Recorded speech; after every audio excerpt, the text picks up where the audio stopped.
Kasako Media, one power ahead. Hii ni yetu sote. Bwana Yesu asifiwe. Karibuni tena ndugu watazamaji na wasikilizaji wa kipindi chetu hiki cha Hot Sunday kutoka kwenye media yetu ya Kasako TV. Na wakati huu tumepanda tena jukwani kuja kuongea 1, 2, 3 kuhusu maandiko matakatifu. Kwa siku ya leo tutaongea kuhusu namna au tutaoneshana kuhusu namna ya kuandaa Pasaka. Kwa sababu imekuwa siku nyingi, miaka nyingi, watu wanaenda tofauti na maandiko matakatifu kwa kuandaa Pasaka au sherehe ya Pasaka au sikukuu ya Pasaka.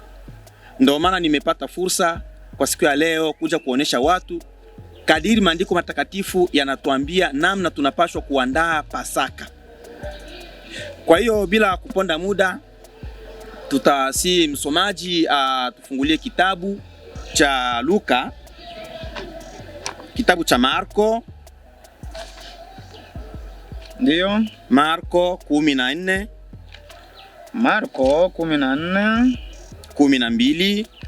Marko 14, 12. 12 unaishia 16. Ni kitabu cha kaka Marko. Ndio.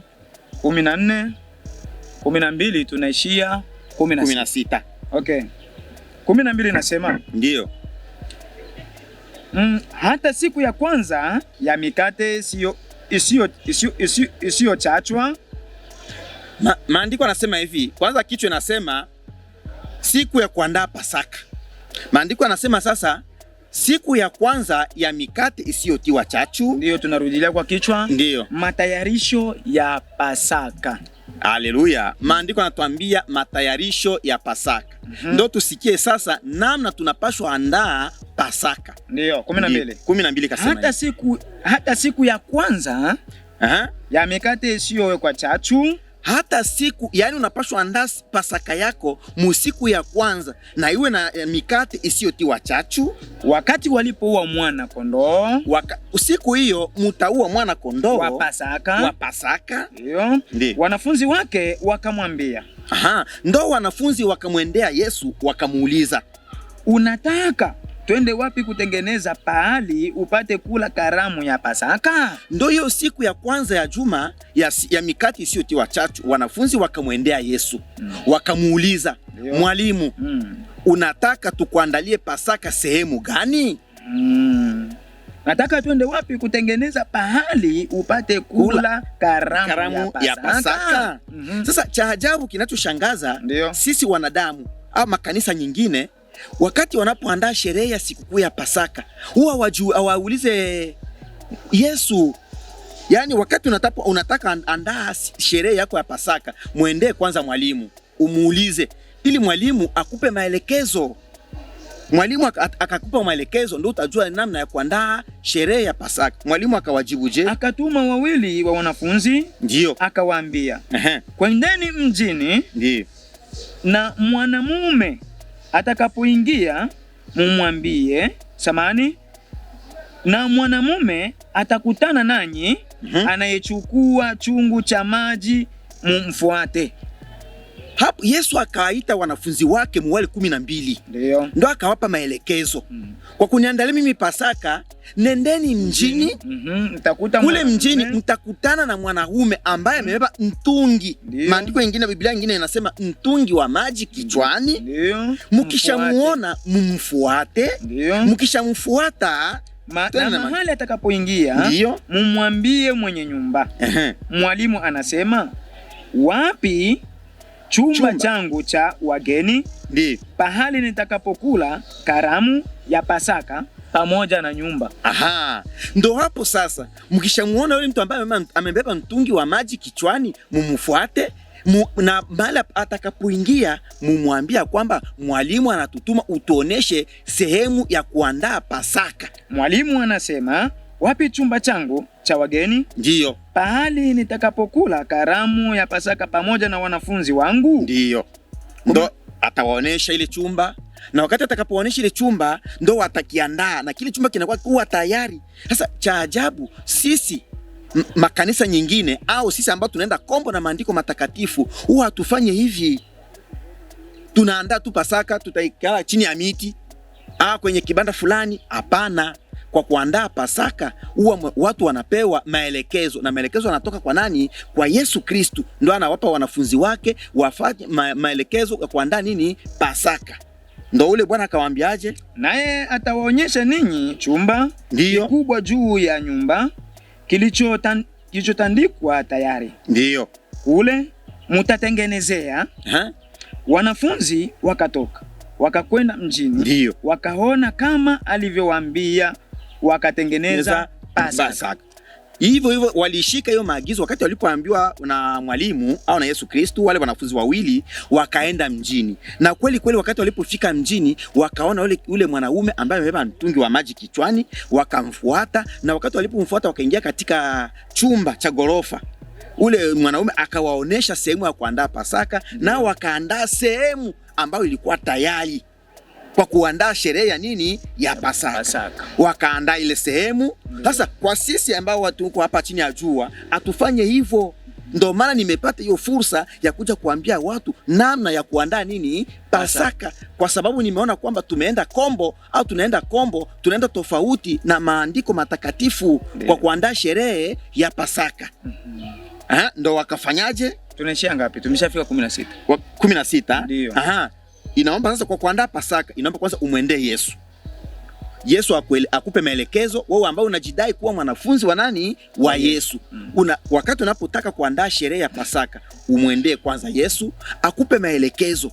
Na wakati atakapokupa maelekezo, na hapo ataita wanafunzi hawa wawili. Ndio atawapa maelekezo, waende waandaa sehemu ya kunini? Ya kusherekea hii sikukuu ya nini? Ya Pasaka. Sasa sisi ambao tunasherekea sikukuu ya Pasaka, kuna wamoja wanaenda, sisi tunaenda kuve kama sehemu gani kule? Kama tutaenda wapi? Hapana. Kwa kuandaa Pasaka inapaswa muwe na sehemu yenye kuwa maalumu.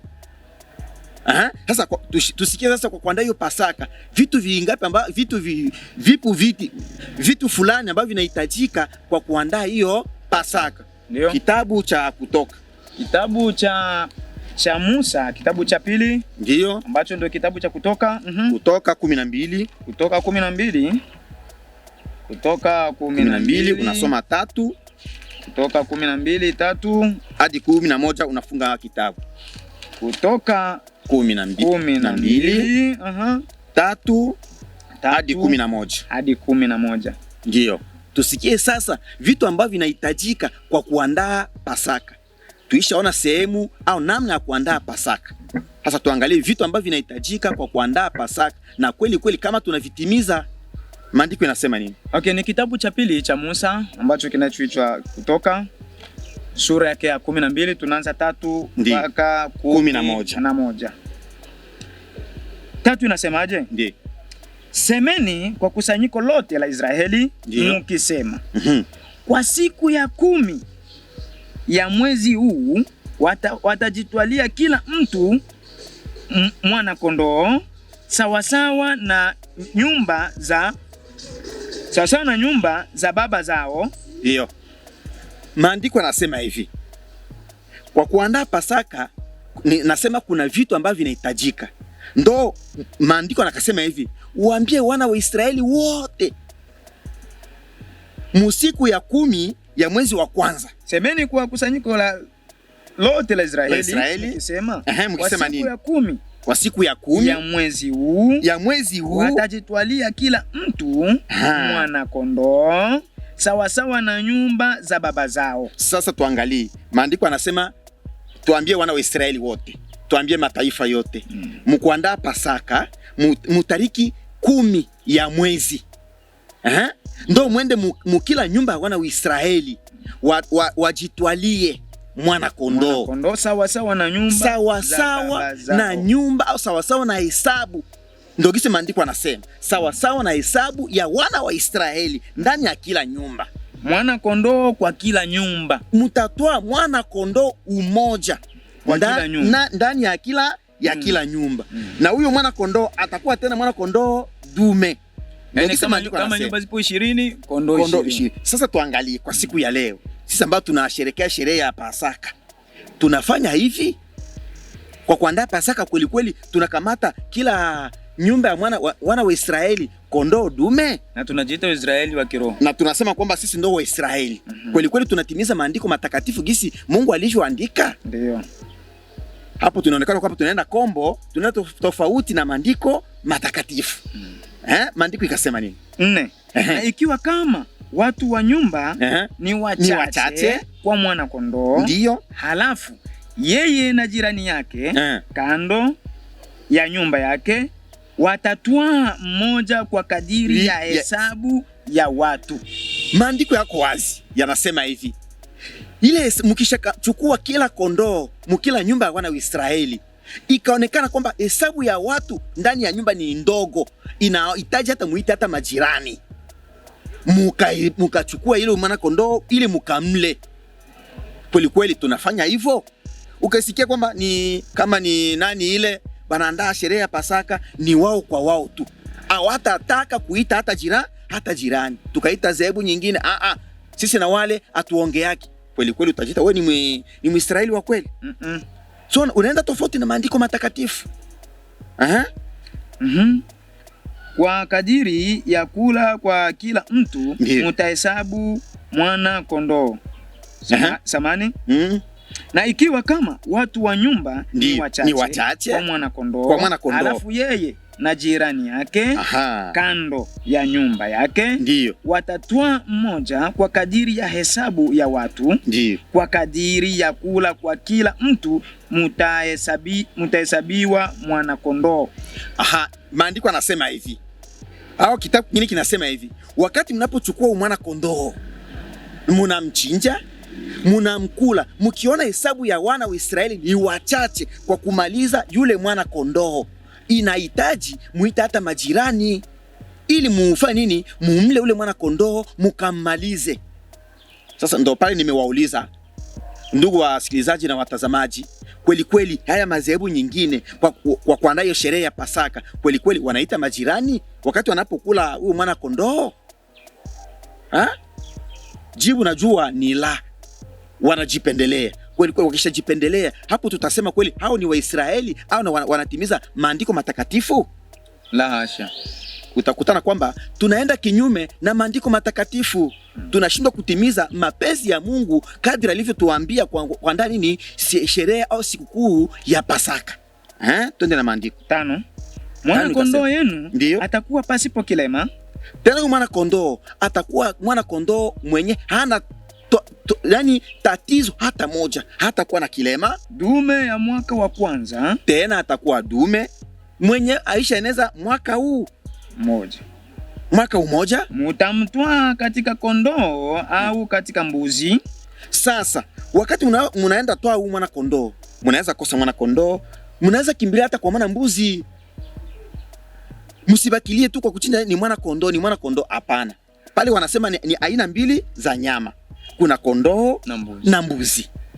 Ndo mutatoa yule mwana kondoo au mwana mbuzi wenye hana kilema, tena wa mwaka huu wa mwaka umoja. Kweli kweli munafanya hivyo?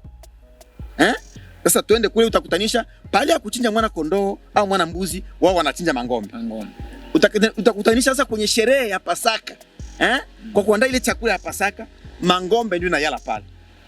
Hii sherehe tulikula ngombe 100. Kweli kweli maandiko yanasema tukule ngombe? Nakula kondoo au mbuzi. Maandiko yanasema tule kondoo au mbuzi, tena atakuwa kondoo wa mwaka mmoja na mwenye hana nini? Hana kilema. Twende 6. Na mutachunga hata siku ya 14 ya mwezi ule. Sasa kwa kumchinja ule mwana kondoo au ule mwana mbuzi, abamchinjake obela aseme leo ndo tutachinja mangombe juu nani bachungaji hapana. Kwa kumchinja yule mwana kondoo au yule mwana mbuzi, kuna sharti pale. Ule mwana kondoo au mwana mbuzi unapaswa mchinja msiku 14 ya mwezi. Mtamchinja hata siku ya 14 ya mwezi ule. Na kusanyiko lote la makutano ya Israeli watamchinja magharibi. Bwana Yesu asifiwe. Bwana tuambia hivi sasa, kwa kumchinja yule mwana kondoo au mwana mbuzi, unapaswa umchinje siku 14 ya mwezi ule. Na kwa kumchinja tena inapaswa mchinje nye wote wana wa Israeli. Mtamchinja siku hii moja. Haiko sema leo wamoja wachinje, kesho wengine wachinje, kesho kuta wengine wachinje. Hapana. Nyinyi wote mtamchinja siku ile ile, tena itakuwa jioni. Sasa tuangalie. Wakishakuwa na ile mangombe yao pale kuchinja mwana kondoo, wao wanaweka mangombe. Tena wanawachinja nini? Asubuhi. Maandiko yanatuambia kwa kumchinja mwana kondoo au mwana mbuzi umchinje wapi? Jioni. Na nyie wote mtamchinja msiku 14 ya mwezi ule ule, na mtamchinja nyote kwa pamoja. Na watatwaa ya damu na kutia juu ya nguzo mbili za kando ya mlango na juu ya kizingiti cha juu. Na wakati mnapochinja sasa ule mwana kondoo au mwana mbuzi, mbele ya kumla chukueni damu, mnaenda napakaa kwenye vizingiti vya nyumba au vya milango. Sasa tujangalie kweli kweli ndio gisi tunavyofanya kwa kuandaa sherehe ya Pasaka au siku ya Pasaka? Jibu ni hapana, kwa sababu tunaenda kinyume na maandiko matakatifu, na inaomba sasa tuyashike haya ili tuweze kumpendeza Mungu. Yaani tukienda kombo na maandiko matakatifu, hapo sisi atumpendezi Mungu. Na watatwaa ya damu na kutia juu ya nguzo ili za kando ya mlango na juu ya kizingiti cha juu. Ndio, katika nyumba ile vizingiti mbili ya mlango na ya juu. Na kila pahali watakapokula. Na kila pahali watakapokula. Yaani sehemu yoyote ambapo mtafikia, hapa ndo tutakulia mwana kondoo wetu au mwana mbuzi wetu. Mnapakaa kumlango. Sasa tuangalie sasa. Ndio gisi tunavyofanya. Tukisherekea sherehe ya Pasaka sisi ambao hatushiki maandiko matakatifu, tunamla kule kule. Kama tutakuwa chini ya miti kule kule tunamla, kama ni mangozi vyote tunaacha pale, mifupa tunaacha pale, damu yote inamwangika inateremka na udongo inaingia hata ndani ya udongo. Ndio gisi maandiko yanasema. Maandiko hayasemi hivyo. Maandiko yanasema wakati unapochinja huyu mwana kondoo, mchinje msiku 14 ya mwezi, tena jioni. Na mchinje kwa pamoja. Mbele ya kumla mkamate kwanza damu. Wakati tutamkulia hapa mwa ile nyumba, mpakae damu kwenye vizingiti mbili vya mlango au vya nyumba na juu ya mlango. Kwa ile nyumba mtakula. Kwa ile nyumba ambayo mtakulia. Nani anasema hivi? Watakula nyama usiku ule imechomwa kwa moto na mkate pasipo chachu. Sasa kwa kumla sasa mwana kondoo aba mkulake kiobela au kila sehemu, hapana. Kwa kumla huyu mwana kondoo, nyama huyu mwana kondoo ambaye mmechinja, mtamla ni usiku. Tena yenye kuchomwa. Mtamla ni usiku. Tena hiyo nyama haitapikwa, itachomwa. Nyama kama ni kondoo kama 200 ya wana wa Israeli, yote ichomwa. Hakuna mikate, hakuna nyama ambayo itapikwa. Mtamla kwanza usiku, na ule usiku mumchome kwa moto vizuri sana. Na mkate pasipo chachu. Mutachanganya sasa na mkate pasipo chachu. Wataukula na majani machungu. Licha ya hivyo, nyama ikishachomewa inakuwa pale, mnatia pembeni, mkate usiokuwa na chachu mnatia pale, na msisahau kuchukua majani ya mboga, yani majani machungu. Mnayaweka pale. Sasa tuangalie sisi ambao tunaandaa sherehe. Yaani maandiko matakatifu yanakuja kwa kutuonya sisi. Wewe ambao umeenda tofauti na maandiko matakatifu, na kuomba kwa siku ya leo uyashike, uyasikie na uyashike na uyatimize. Kwa kumla uwe kondoo wa Pasaka, umchinje usiku, jioni muule usiku, na ule usiku mumalize. Sasa kwa kumla inaomba sasa muwe na nini? Na mkate usiokuwa na chachu. Na tena na mboga chungu. Na huyo nyama mchome, musimpige. Mukampika, yani mnaenda tofauti na maandiko matakatifu. Musile mbichi wala ya kupikwa ndani ya maji, lakini imechomwa kwa moto. Maandiko yako wazi. Huo nyama huo musimpike eti ndo tupate supu kwa kuchopeka. Ukitia supu unaenda tofauti na maandiko matakatifu. Na ukishaenda tofauti na maandiko matakatifu, si unamkosea Muumba, unamkosea Mungu, na Mungu hapa atakuadhibu. Utanchoma, mnamkula na mkate usiku wa chachu na mboga chungu. Musimpike. Mechomwa kwa moto. Tena kwa moto. Kichwa chake pamoja na miguu yake na matumbo yake. Ndio sasa mkishamchoma pale mtachukua na kichwa, miguu na butumbutumbu vyote mnafanya nini? Munachoma. Wala hamutaichunga hata asubuhi. Musiichunga hii ndio tutakula kesho asubuhi. Hii ndio hapana. Ukishafanya hivyo unaenda tofauti na maandiko matakatifu. Sasa tujangalie ndio gisi tunavyofanya. Utasikia eti watachinja huyu mwana kondoo wa Pasaka. Hii sehemu tunaachia mchungaji. Hii kichwa tupelekee ule askofu na hapana. Maandiko ukishasema eti sehemu fulani tuachie fulani, hapo unaenda tofauti na maandiko matakatifu. Inaomba nyama yote muichome kwa moto, kichwa, lakini miguu, butumbutumbu yote vichome na muile ile usiku, isifike tena asubuhi. Lakini itakayobaki hata asubuhi mutaichoma kwa moto. Ambayo itakayobaki mfanye nini? Muiteketeze. Ndio kisi maandiko anasema pale. Ile ambayo itakayobaki tumeshindwa. Na ikifika eti asubuhi, ile ambayo imebaki muiteketeze kwa nini? Kwa moto.